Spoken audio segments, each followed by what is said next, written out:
শেখ হাসিনার দেশে ফেরা কিংবা তাকে প্রত্যর্পণ চুক্তির আওতায় ফেরানো এই ব্যাপার নিয়ে যখন একেবারে তালগোল অবস্থা, গতকালকেও আমরা বাংলাদেশের পররাষ্ট্র প্রতিমন্ত্রীকে এটা নিয়ে কথা বলতে দেখেছি। এই ব্যাপারগুলো নিয়ে যখন কথা হচ্ছে তখন আজকে বিকেলে পৃথিবীর অন্যতম প্রধান সংবাদ মাধ্যম রয়টার্স তারা রীতিমতো বোমা ফাটিয়েছে। তারা নিশ্চিত করছে এবং এই প্রথমবারের মতো রয়টার্স শেখ হাসিনার সঙ্গে সরাসরি কথা বলে সাক্ষাৎকার নিয়েছে এবং সেই সাক্ষাৎকার এটাই প্রথম কোনো গণমাধ্যম ইমেল সাক্ষাৎকারের বাইরে শেখ হাসিনার সঙ্গে কথোপকথনের মাধ্যমে সাক্ষাৎকার নিয়েছে এবং সেই সাক্ষাৎকারে বেরিয়ে এসেছে শেখ হাসিনা নিশ্চিত করেছেন তিনি দেশে ফিরছেন এবং সেই সময়টা হচ্ছে ডিসেম্বর এবং তার সাথে আরও অনেকে থাকছে, তিনি একা ফিরছেন না। সব কিছু মানে তার মৃত্যুদণ্ড হতে পারে এটা জেনেই তিনি দেশে ফিরছেন, ফেরার চূড়ান্ত সিদ্ধান্ত নিয়েছেন। এই তথ্য রয়টার্স নিশ্চিত করছে। রয়টার্স যখন এই তথ্য নিশ্চিত করছে তখন সিএসবি নিউজ, হিন্দুস্তান টাইমস সহ দুনিয়ার তাবৎ গণমাধ্যমে এটা খবর হতে শুরু করেছে। কি বলছে, বিস্ফোরক তথ্য কি কি বের করে আনলো রয়টার্স, চলুন একটু বোঝার চেষ্টা করি। কারণ বাংলাদেশের গণমাধ্যমে এই খবর খুব একটা গুরুত্ব দিয়ে প্রকাশ করা নাও হতে পারে, কারণ কদিন আগেই এনডিটিভিতে শেখ হাসিনার দেয়া সাক্ষাৎকারকে কেন্দ্র করে বাংলাদেশের গণমাধ্যম যখন সেটা উদ্ধৃত করে নিউজ করেছিল তখন কিন্তু প্রধানমন্ত্রীর তথ্য উপদেষ্টা এক ধরনের হুমকি দিয়েছিলেন যে শেখ হাসিনার যে কোনো ধরনের বক্তব্য প্রচারে নিষেধাজ্ঞা আছে, কিন্তু শেখ হাসিনার বক্তব্য কেউই কিন্তু প্রচার করছে না। কোনো একটা গণমাধ্যমে হওয়া খবর সংবাদের গুরুত্ব অনুসারে সেটা রিপ্রিন্ট করছে, এটা কোনোভাবেই কোনো গণমাধ্যমের শেখ হাসিনার বক্তব্য প্রচার হয় না, এরকম বিশ্লেষণও সাংবাদিকদের আমরা করতে দেখেছিলাম। রয়টার্সে নতুন করে কি বললেন তিনি, কি কি কথা উঠে আসলো, স্পেসিফিক কোন কোন বিষয় উঠে আসলো, ডিসেম্বরকেই তিনি কেন বেছে নিচ্ছেন এবং তিনি যেটা বলছেন সরাসরি টেলি কথোপকথনে যে সাক্ষাৎকার তিনি দিয়েছেন সেই সাক্ষাৎকারে এই প্রথম প্রশ্নের পাল্টা প্রশ্ন, উত্তরের পাল্টা প্রশ্ন এটা করার স্কোপ পেয়েছিল রয়টার্স। কি উঠে আসলো সেই সাক্ষাৎকারে, চলুন একটু বুঝে ওঠার চেষ্টা করি এই ভিডিওতে। বলছিলাম রয়টার্সের কথা, দুনিয়ার তাবৎ বাঘা সংবাদ মাধ্যমের মধ্যে অন্যতম বড় এবং বলা যায় সব থেকে বৃহৎ সংবাদ মাধ্যম রয়টার্স। সেই রয়টার্স খবর দিচ্ছে এবং তারা দাবি করছে শেখ হাসিনার সঙ্গে 1 ঘন্টারও বেশি সময় তারা টেলি কথোপকথন করেছেন। রয়টার্সের প্রতিবেদক এই কথা বলেছেন, শেখ হাসিনার সঙ্গে কথা বলে সাক্ষাৎকার নিয়েছেন এবং সাক্ষাৎকারের মূল ব্যাপারটা তুলে এনেছেন। রয়টার্স এটা খুবই গুরুত্ব সহকারে প্রকাশ করেছে। রয়টার্স তার মূল যে প্রতিবেদন ওয়েবসাইটে প্রকাশ করেছে সেটা শিরোনামটা দেখে নিতে পারেন। সেখানে তারা বলছে এক্সক্লুসিভ, এটাকে এক্সক্লুসিভ সাক্ষাৎকার বলছে। তারা বলছে বাংলাদেশের Hasina plans December return with party colleagues to surrender, অর্থাৎ তার পার্টির অন্যান্য নেতাদেরকে নিয়ে তিনি সারেন্ডার করার জন্যই ডিসেম্বরে দেশে ফিরবেন এই ঘোষণা দিয়েছেন। তার মানে এখানে একটা নতুন তথ্য আছে, তিনি একা না, তার সাথে তার দলীয় নেতারাও থাকবেন। সেই ক্ষেত্রে কোন কোন নেতাকে তিনি বেছে নেবেন বাংলাদেশে সারেন্ডার করে কারাগারে যাওয়ার জন্য, সেটাই এখন দেখার বিষয়। রয়টার্সের এই প্রতিবেদন আমরা যখন দেখছি তখন রয়টার্স এটা সামাজিক যোগাযোগ মাধ্যমে ফেসবুকেও গুরুত্ব সহকারে প্রকাশ করেছে। তাদের ফেসবুক পোস্টটা দেখে নিন, সেখানেও তারা বলছে exclusive ousted Bangladeshi prime minister Sheikh Hasina facing a death sentence back home where her party is banned, told Reuters she and senior party colleagues plan to return from exile in India around December and surrender. এই বক্তব্য ফেসবুকে দিচ্ছে এবং তারা যখন এটা প্রকাশ করছে তখন আমরা দেখছি যে আমেরিকা ভিত্তিক গণমাধ্যম সিএসবি নিউজ তারাও এই খবরটা নিশ্চিত করছে। তাদের ফটোকার্ডটা দেখে নিন, সেখানে তারা বলছে ডিসেম্বরেই নেতাকর্মী সহ দেশে ফিরছেন শেখ হাসিনা। তারা রয়টার্সের উদ্ধৃতি দিয়েই এই খবরটা প্রকাশ করছে। এই খবর যখন তারা দিচ্ছে তখন হিন্দুস্তান টাইমসও এটা নিয়ে খবর করছে। হিন্দুস্তান টাইমস সহ ভারতের বহু গণমাধ্যমে এটা প্রকাশিত হয়ে গেছে। এরই মাঝে হিন্দুস্তান টাইমসের শিরোনামটা দেখে নিন, সেখানে বলছে they may kill me, Sheikh Hasina plans December return to Bangladesh, wants death to come on own soul. Hindustan টাইমসের শিরোনামটা এরকম। রয়টার্স কি বলছে? রয়টার্সের প্রতিবেদনে মূল যে 4টা ব্যাপার উঠে এসেছে সেখানে হচ্ছে ক্ষমতাচ্যুত বাংলাদেশি নেত্রী রয়টার্সকে বলেছেন দেশে ফিরলে তার মৃত্যু ঝুঁকি রয়েছে। হাসিনা বলেছেন তিনি ও দলের কর্মীরা স্বেচ্ছায় ফেরার পর আদালতে আত্মসমর্পণ করবে। বলছেন মৃত্যুদণ্ড সত্ত্বেও পরিকল্পিত প্রত্যাবর্তন নিয়ে ঢাকার সঙ্গে কোনো যোগাযোগ নয়। শেখ হাসিনা বলছেন, অর্থাৎ তিনি সরকারের সঙ্গে কিংবা ঢাকার সঙ্গে কোনো ধরনের কোনো দফারফা করতে চান না। তারপরে তিনি বলেছেন হাসিনা তার আওয়ামী লীগের ওপর থেকে নিষেধাজ্ঞা তুলে নেওয়ার দাবিও জানিয়েছেন। এবার যাই একটু বিস্তারিততে। ক্ষমতাচ্যুত বাংলাদেশি প্রধানমন্ত্রী শেখ হাসিনা, যিনি দেশে ফিরে মৃত্যুদণ্ডের মুখোমুখি এবং যেখানে তার দল নিষিদ্ধ, রয়টার্সকে বলেছেন যে তিনি এবং তার দলের জ্যেষ্ঠ সহকর্মীরা ডিসেম্বরের মধ্যেই ভারত থেকে নির্বাসন শেষে ফিরে এসে আত্মসমর্পণ করার পরিকল্পনা করছেন। দক্ষিণ এশিয়ার দেশটির দীর্ঘতম সময় ধরে ক্ষমতায় থাকা নেত্রী বলছেন তিনি এবং তার আওয়ামী লীগের সদস্যরা 2 বছর আগে পালিয়ে যাওয়া দেশে স্বেচ্ছায় ফিরে এসে আদালতে হাজিরা দেওয়ার লক্ষ্য নিয়েছেন, অর্থাৎ সিদ্ধান্ত নিয়েছেন তারা আদালতে আত্মসমর্পণ করবেন।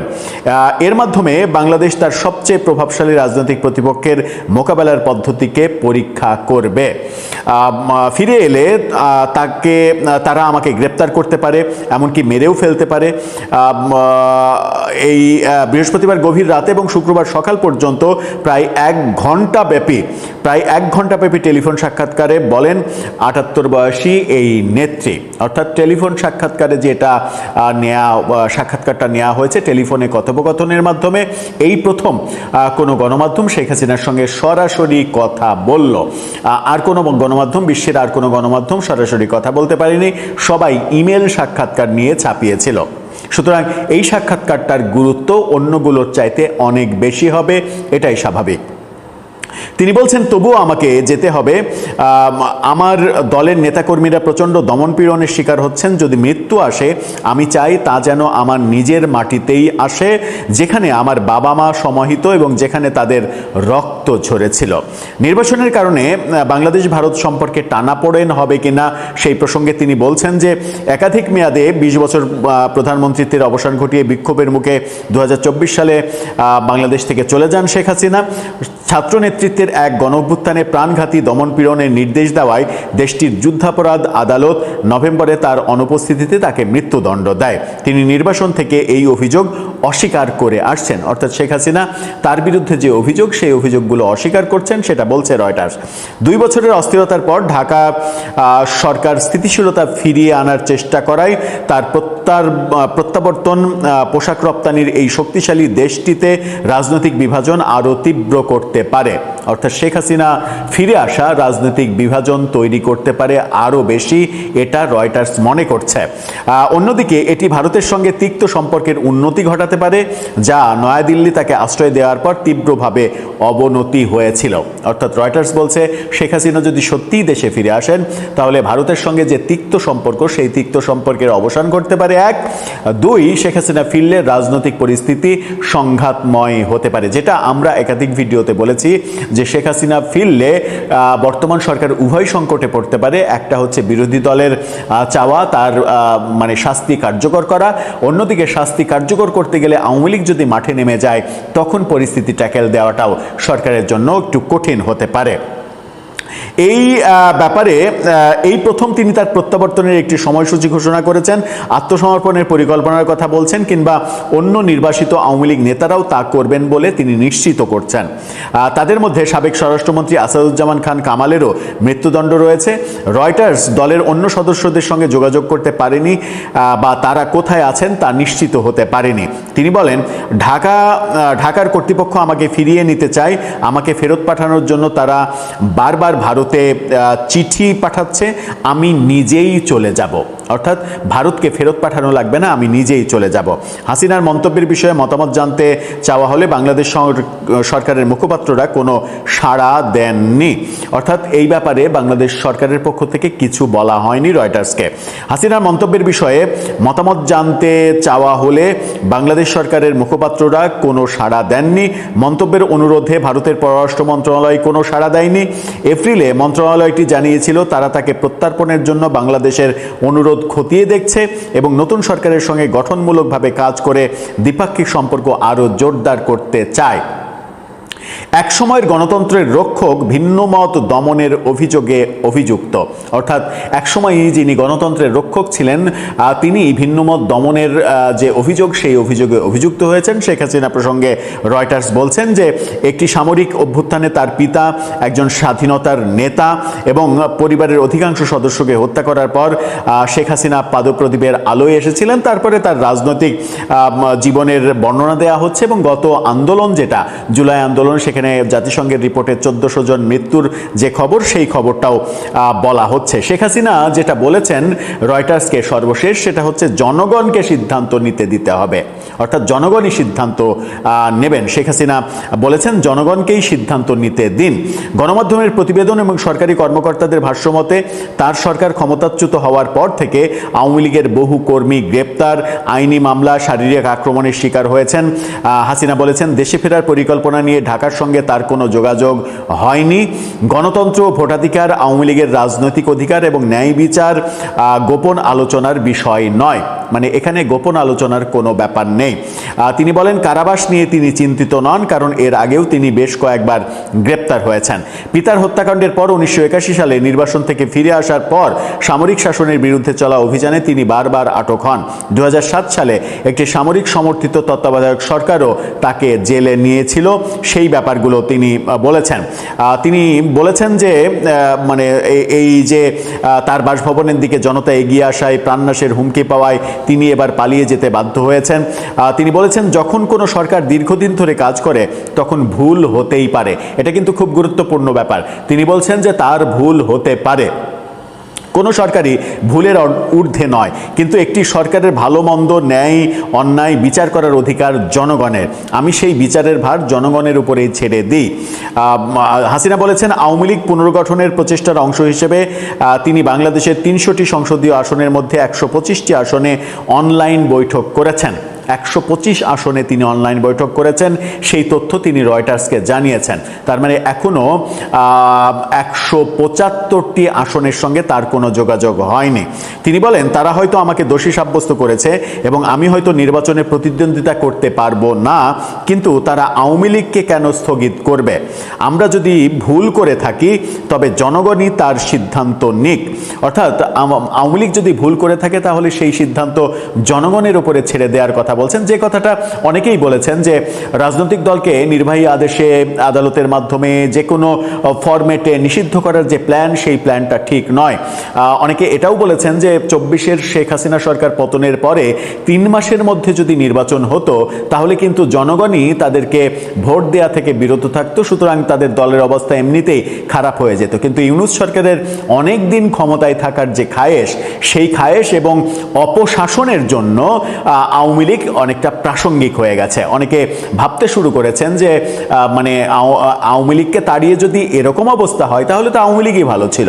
এরকম বক্তব্য কিন্তু অনেকের মুখ থেকে বেরিয়েছে। সুতরাং ইউনূস সরকারের ব্যর্থতা, অপশাসন এবং অনেক দিন ক্ষমতায় থাকার খায়েশের কারণেই আওয়ামী লীগ 2 বছর যেতে না যেতেই কিন্তু অনেকের কাছে প্রাসঙ্গিক হয়েছে এবং আওয়ামী লীগের নেতারা এখন দেশে ফেরার সাহস করছেন। এমনকি শীর্ষ নেতা শেখ হাসিনা এবারের ঘোষণাটা বিষয়টা একেবারে স্পষ্ট। যেহেতু কথোপকথন করেছেন একেবারে টেলিফোনে ডিরেক্ট, সেহেতু এবারে আর ওই ইমেলে লিখিত ব্যাপার না যে লেখার সময় অনেক কিছুই সাজিয়ে গুজিয়ে লেখা যায়, কিন্তু যখন কথা বলা যায় তখন কিন্তু মনের অজান্তেই অনেক কথা বেরিয়ে আসে। এই ঘোষণাটাকে আমার মনে হয় যে গুরুত্ব দেওয়ার যথেষ্ট কারণ এখন তৈরি হবে। এখন দেখার বিষয় যে এই বক্তব্য কোন দিকে গড়ায়। এবং গতকালকেও আমাদের পররাষ্ট্র প্রতিমন্ত্রী বলেছেন শেখ হাসিনাকে ফিরিয়ে আনার চেষ্টা চলছে, কিন্তু সেটা খুব দ্রুত সম্ভব নয়, সেটা সময় প্রয়োজন। এরকম কথা যখন বলছেন, তখন শেখ হাসিনা যদি ডিসেম্বরের মধ্যেই ফিরে আসেন, তাহলে তো বোধহয় সরকারের ওয়েলকাম জানানোরই কথা, যে আসেন, আপনি আসেন, আইনের মোকাবেলা করেন, তাহলে তো ভালোই, সবার মানে সব কুলি রক্ষা হয়। এতে মনে হয় সরকারের আপত্তি থাকার কথা নয়। এবং শেখ হাসিনার জন্য যদি ট্রাভেল পাস প্রয়োজন হয়, সেটাও বোধহয় সরকারের দেয়া উচিত। দর্শক, আপনার কি মনে হয় কোন পরিস্থিতির দিকে যাচ্ছে বিষয়গুলো? আর তার চাইতেও বড় প্রশ্ন, শেখ হাসিনা নিজেই ফিরতে চাইছেন যখন তার ঘাড়ের উপরে মৃত্যুদণ্ডের বোঝা চেপে আছে। এই যে ফেরার সাহস, এই সাহসটা তিনি কোথায় থেকে পাচ্ছেন? আন্তর্জাতিক পর্যায় থেকে নাকি অন্য কোনো জায়গা থেকে? আপনার মতামত জানিয়ে লিখতে পারেন আমাদের কমেন্ট বক্স। বাংলাদেশে সরকার নির্বাহী আদেশে কার্যক্রম নিষিদ্ধ থাকা দল আওয়ামী লীগকে নিয়ে সরকার উপর মহল থেকে বক্তব্য দেওয়ার হিড়িক পড়েছে। প্রথমে স্বরাষ্ট্রমন্ত্রী, তারপরে আইসিটির চিফ প্রসিকিউটর, দুজনেই আওয়ামী লীগকে দল হিসেবে নিষিদ্ধের জন্য আইনি ও বিচারের পথে হাঁটার ইঙ্গিত দিয়ে বক্তব্য দিয়েছেন। গত 2 বছর ধরে আওয়ামী লীগ নিষিদ্ধের জন্য বিএনপির সিনিয়র নেতাদের মন্তব্যগুলো পর্যালোচনা করলে দেখা যাবে এই নিষেধাজ্ঞার বিষয়ে বিএনপির অবস্থান রোলার কোস্টার রাইড বা ব্রিটিশ ওয়েদারের মতো পরিবর্তিত হয়েছে। বিএনপির একসময় রাজনৈতিক সহযোগী জামাতেরও অবস্থান ছিল একই রকম। প্রশ্ন হলো, হঠাৎ করে কেন আওয়ামী লীগকে দল হিসেবে বিচারের মুখোমুখি করে নিষিদ্ধের কথা তুলছেন সরকারের প্রভাবশালীরা? বিশেষ করে বাংলাদেশের সাবেক প্রধানমন্ত্রী শেখ হাসিনার এই বছরের মধ্যে দেশে ফেরার ঘোষণা এবং সেটি ব্যাপকভাবে আন্তর্জাতিক মিডিয়াতে প্রচারের পর সরকারের শীর্ষ মহলের পক্ষ থেকে আওয়ামী লীগের নিষেধাজ্ঞা নিয়ে বক্তব্য দেওয়া শুরু হয়েছে। তাহলে কি বিষয়টি সরকারের কাউন্টার অ্যাটাক? বিশেষ করে কার্যক্রম নিষিদ্ধ থাকা সত্ত্বেও আওয়ামী লীগ ও এর অঙ্গ সংগঠনগুলোর মিছিল ঠেকাতেই সরকারকে ঘোষণা দিয়ে সেনাবাহিনী নামাতে হয়েছে। এমন পরিস্থিতিতে দলটি নিষেধাজ্ঞার ব্যাপারে সরকারের শীর্ষ মহলের বক্তব্যকে অনেকেই রাজনৈতিক কৌশল হিসেবেও দেখছেন। বিস্ময়কর হলেও সত্যি, দল হিসেবে আওয়ামী লীগের বিচার ও নিষেধাজ্ঞা নিয়ে প্রায় 20 মাস আগে জামাতের আমির ডক্টর শফিকুর রহমান যে বক্তব্য দিয়েছিলেন, আইসিটির চিফ প্রসিকিউটর আমিনুল ইসলাম 5 জুলাই ঠিক একই রকম বক্তব্য দিয়েছেন। সে কারণে প্রশ্ন উঠেছে, বিএনপি কি শেষ পর্যন্ত আওয়ামী লীগ নিষিদ্ধের ইস্যুতে জামাতের মতামতকে অনুসরণ করছে, নাকি ইউনূসের ঘোষণাকে বাস্তবায়িত করতে আদালতের ঘাড়ে বন্দুক রেখে গুলি করতে চাইছে বিএনপি? তার চেয়েও বড় প্রশ্ন তুলেছে আইন বিশেষজ্ঞরা। তারা প্রশ্ন তুলেছেন, কোন আইনে আওয়ামী লীগের বিচার হবে তা স্পষ্ট নাই। এমনকি বিএনপি পন্থী বুদ্ধিজীবীরা বলছেন, আওয়ামী লীগের মতো শক্তিশালী দলকে নিষিদ্ধ করা মুখের কথার কাজ নাই। বিস্তারিত জানতে চলুন যাওয়া যাক বিশ্লেষণে। 2024 সালের 30 অক্টোবর যুক্তরাজ্য ভিত্তিক সংবাদ মাধ্যম ফিনান্সিয়াল টাইমসকে দেয়া এক সাক্ষাৎকারে তখনকার বাংলাদেশের অন্তর্বর্তী সরকারের প্রধান মোহাম্মদ ইউনূস বলেছিলেন, বাংলাদেশে শেখ হাসিনা ও আওয়ামী লীগের কোনো জায়গা হবে না। তারপর থেকে ইউনূসের আমলে আওয়ামী লীগকে নিষিদ্ধ করা নিয়ে বহু নাটক হয়েছিল। ইউনূসের সমর্থকরা যমুনার সামনে গিয়ে শোডাউন করার পর গত বছরের 12 মে সরকার নির্বাহী আদেশে দলটির কার্যক্রম নিষিদ্ধ করেছিল অন্তর্বর্তী সরকার। তার আগে দলটির কার্যক্রমের উপর নিষেধাজ্ঞা আরোপের জন্য সন্ত্রাস বিরোধী আইনটিতে নতুন 2টি ধারা যুক্ত করে অধ্যাদেশ জারি করা হয়েছিল। এরপর বিএনপি ক্ষমতায় এসে সে অধ্যাদেশটি সংসদে পাশ করে আওয়ামী লীগের কার্যক্রমের উপর নিষেধাজ্ঞা বহাল থাকে। কিন্তু ইউনূসের আমলে আওয়ামী লীগকে নিষিদ্ধ করার বিষয়ে একমাত্র ইউনূস সমর্থক এনসিপি ও বৈষম্য বিরোধীরা সবসময় সরব ছিল। বিএনপি ও জামাতের নেতাদের বক্তব্য ছিল ব্রিটিশ ওয়েদারের মতো। তারা সকালে বলতেন কোনো দল নিষিদ্ধের পক্ষে তারা নন, বিকেলে বলতেন নিষিদ্ধ চান। 2025 সালের 24শে মার্চ দ্য বিজনেস স্ট্যান্ডার্ডে প্রকাশিত একটি খবরের শিরোনাম ছিল to ban or not to ban, Awami লীগের বিষয়ে যার যে অবস্থান। এই রিপোর্টটিতে বলা হয়েছে তখন আওয়ামী লীগ নিষিদ্ধ করার বিষয়ে বিএনপির অবস্থান এক ধরনের রোলার কোস্টার রাইডের মতো পরিবর্তিত হয়েছে। 2024 সালের 3রা সেপ্টেম্বর পিটিআই এর সঙ্গে আলাপকালে বিএনপির মহাসচিব মির্জা ফখরুল ইসলাম আলমগীর বলেছিলেন, জাতীয় সংসদ নির্বাচনে আওয়ামী লীগকে অংশগ্রহণ থেকে বিরত রাখা বা এটিকে ফ্যাসিবাদী রাজনৈতিক দল হিসেবে চিহ্নিত করা বাংলাদেশের গণতান্ত্রিক চর্চার জন্য ক্ষতিকর হবে। ওই বছরের 25শে সেপ্টেম্বর এবং 3রা অক্টোবর 2 দফায় মির্জা ফখরুল একই কথা বলেছিলেন। 25শে অক্টোবর বিএনপির যুগ্ম মহাসচিব খায়রুল কবির খোকন বলেছিলেন, বিএনপি রাজনৈতিক দল নিষিদ্ধ করার রাজনীতিতে বিশ্বাসী নয়। 2025 সালের ফেব্রুয়ারি মাসে এক অনুষ্ঠানে বিএনপির সিনিয়র নেতা সালাউদ্দিন আহমেদ বলেছিলেন, আওয়ামী লীগ আর তার বর্তমান নাম ব্যবহার করে রাজনীতিতে থাকতে পারবে না। শেষ পর্যন্ত গত বছর যখন অন্তর্বর্তী সরকার আওয়ামী লীগের কার্যক্রমের উপর নিষেধাজ্ঞা আরোপ করে, সেই সিদ্ধান্তে বিএনপি আনন্দ প্রকাশ করেছিল। মির্জা ফখরুল ইসলাম আলমগীর, যিনি দল নিষিদ্ধের বিপক্ষে একাধিকবার দেশীয় বিদেশে সাক্ষাৎকার দিয়েছিলেন, তিনি অন্তর্বর্তী সরকারের এই নিষেধাজ্ঞার পক্ষে বিবৃতিও দিয়েছিলেন। যদিও আওয়ামী লীগকে নিষিদ্ধের মাত্র একদিন আগে বিএনপি নেতা মঈন খান বলেছিলেন, আওয়ামী লীগ নিষিদ্ধ হবে কিনা তা বিএনপির বক্তব্যের বিষয় নয়। অন্যদিকে 2024 সালের 22শে নভেম্বর কুষ্টিয়ার মেহেরপুরে এক অনুষ্ঠানে জামাত ইসলামের সেক্রেটারি জেনারেল মিয়া গোলাম পরোয়ার বলেছিলেন, জামাত কোনো দলকেই নিষিদ্ধের পক্ষে নয়। অবশ্য জামাতের আমির ডক্টর শফিকুর রহমান 2025 সালের 3রা জানুয়ারি বলেছিলেন, আওয়ামী লীগকে শুধু নিষিদ্ধই নয়, তাদের সব অপকর্মের বিচার চায় জামাত। বিএনপি ও জামাত সমর্থক ইউনূস সরকার তখন ক্ষমতায় ছিল। শেষ পর্যন্ত দেশীয় আন্তর্জাতিক সমালোচনাকে তোয়াক্কা না করে নির্ভয়া দেশে আওয়ামী লীগের কার্যক্রম নিষিদ্ধ করা ছাড়া সেই অর্থে ইউনূসের সরকার কিছুই করতে পারেনি। আর বিএনপি ক্ষমতায় এসে সে নিষেধাজ্ঞা বহাল রেখেছে। সেই নিষেধাজ্ঞা অমান্য করে গত কয়েক মাসে প্রতিদিনই দেশের কোনো না কোনো অঞ্চলে মিছিল করেছে। এর মধ্যে নোয়াখালী, কুমিল্লা, চট্টগ্রাম সহ দেশের অনেক জায়গায় বড় ধরনের শোডাউন করেছে দলটি। যদিও দলটির বেশিরভাগ নেতাকর্মী হয় জেলে, না হয় মামলা আর নির্যাতনের ভয়ে ঘর ছাড়া, দলটির বহু সিনিয়র নেতা আছেন দেশের বাইরে। বিএনপি সরকারের পক্ষ থেকে দলটির এসব মিছিলকে প্রথমে পুলিশি তৎপরতায় ঠেকানোর চেষ্টা করা হয়েছিল। যদিও গত সংসদ নির্বাচনের আগে প্রকাশ্যে বিএনপি নেতারা আওয়ামী লীগের নেতা কর্মীদের ভোট চেয়েছেন, নির্বাচনে জিততে সহায়তাও চেয়েছিলেন। দলটির মিছিল ও শোডাউনের তৎপরতা বাড়লে গত 23শে জুন আওয়ামী লীগের প্রতিষ্ঠা বার্ষিকী উপলক্ষে সরকার 8 দিনের জন্য সেনাবাহিনীকে ব্যারাক থেকে ফিরিয়ে আনে। এরপর গত 28শে জুন ভারতীয় সংবাদ মাধ্যম এনডিটিভিতে বাংলাদেশের সাবেক প্রধানমন্ত্রী ও আওয়ামী লীগের সভানেত্রী শেখ হাসিনার একটি ইমেল সাক্ষাৎকার প্রকাশিত হয়। সেই সাক্ষাৎকারে তিনি প্রথমবারের মতো বলেন, তার বিরুদ্ধে মৃত্যুদণ্ড থাকা সত্ত্বেও এই বছরের মধ্যেই তিনি বাংলাদেশে ফিরবেন। ওই সাক্ষাৎকারটি রয়টার্স ও এএফপিতে প্রকাশিত হওয়ার পর বিশ্বব্যাপী ছড়িয়ে পড়ে। বাংলাদেশের বাইরে 97টি সংবাদ মাধ্যমে সাক্ষাৎকারটি প্রকাশিত হয়েছে।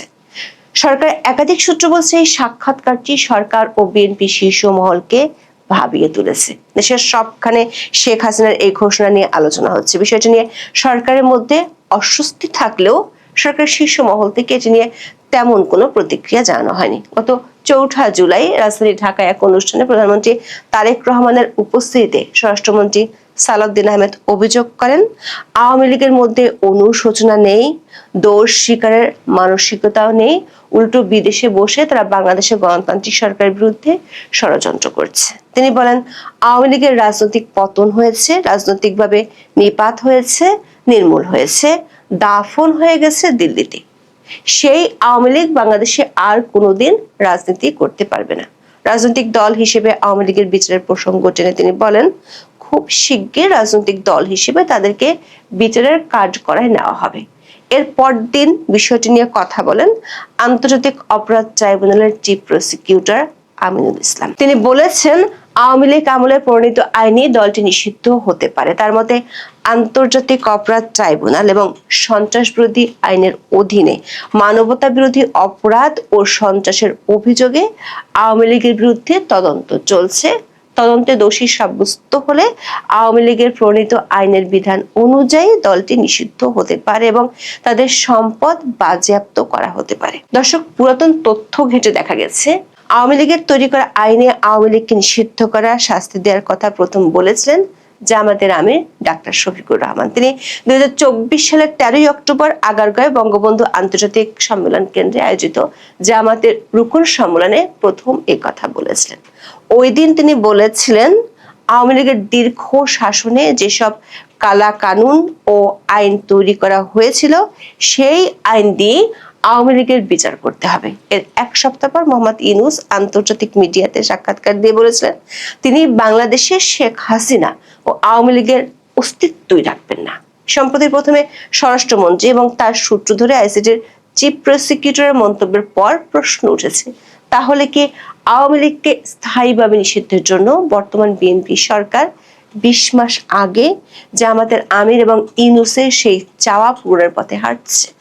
বিএনপির সিনিয়র নেতাদের একটি অংশ মনে করেন সাম্প্রতিক সময়ে শেখ হাসিনার ঘোষণার পর স্বরাষ্ট্রমন্ত্রীর এই বক্তব্য কাউন্টার অ্যাটাক ছাড়া আর কিছুই নয়। কারণ অন্তর্বর্তী সরকারের আমলে আইসিটি অ্যাক্ট সংশোধন করা হয়েছিল দল হিসেবে আওয়ামী লীগের বিরুদ্ধে মানবতা বিরোধী অপরাধের বিচারের জন্য।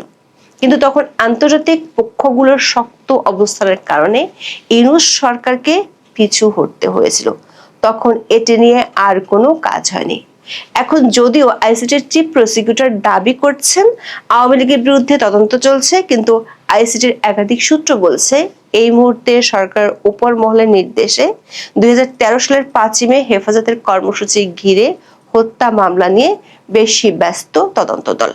আগামী কয়েক মাসের মধ্যে 10টি মামলায় আইসিটির প্রসিকিউশন টিম চার্জশিট দেওয়ার জন্য একটি প্রায়োরিটি লিস্ট ঠিক করেছে। এসব মামলার মধ্যে আওয়ামী লীগের বিরুদ্ধে অভিযোগের বিষয়টি নেই। আবার সাবেক কয়েকজন সংসদ সদস্যের বিরুদ্ধে আইসিটিতে বিচারাধীন কয়েকটি মামলায় ওঠা গুরুতর অভিযোগ তদন্তে বাংলাদেশে আসতে চায় ইন্টার পার্লামেন্টারি ইউনিয়ন বা আইপিইউর প্রতিনিধি দল। বিষয়টি নিয়ে বাংলাদেশের জাতীয় সংসদ সচিবালয় থেকে শুরু করে স্বরাষ্ট্র মন্ত্রণালয় এবং পুলিশ সদর দপ্তর কাজ করছে। সূত্রগুলো বলছে, এমন পরিস্থিতিতে আওয়ামী লীগকে বিচারের মাধ্যমে নিষিদ্ধ করার জন্য সরকারের পক্ষ থেকে কোনো উদ্যোগ শুরু হয়নি। বিএনপি নেতাদের একটি অংশ মনে করে রাজনৈতিকভাবে আওয়ামী লীগ, বিশেষ করে শেখ হাসিনার ঘোষণাকে মোকাবেলার জন্য সরকারের পক্ষ থেকে একটি পাল্টা তীর ছুড়ে দেওয়া হয়েছে। এটি নিয়ে কয়েকদিন আলোচনা চলবে। জুলাই যেহেতু আন্দোলনের মাস হিসেবে পালিত হচ্ছে, এই মাসে আওয়ামী লীগের নিষিদ্ধের দাবি তুলবে জামাত ও এনসিপি। সে কারণে আগে ভাগেই সরকারের পক্ষ থেকে এমন তীর ছুড়ে দেওয়া হয়েছে। বিএনপির একজন সিনিয়র নেতা প্রসঙ্গক্রমে গত জানুয়ারিতে টাইম ম্যাগাজিনে প্রকাশিত তারেক রহমানের সাক্ষাৎকারের কথা তুলে ধরেছেন। সেই সাক্ষাৎকারে দল নিষিদ্ধের বিরুদ্ধে তারেক রহমান বলেছিলেন, আজ যদি একটি দল নিষিদ্ধ করা হয় তবে কাল আমার দলও নিষিদ্ধ হবে না, তার নিশ্চয়তা কি? বিএনপির নেতারা বলছেন যে আইনগুলোর কথা বলা হচ্ছে সে আইনগুলোতে প্রথমে নিষিদ্ধ করতে হয় জামাত ইসলামীকে।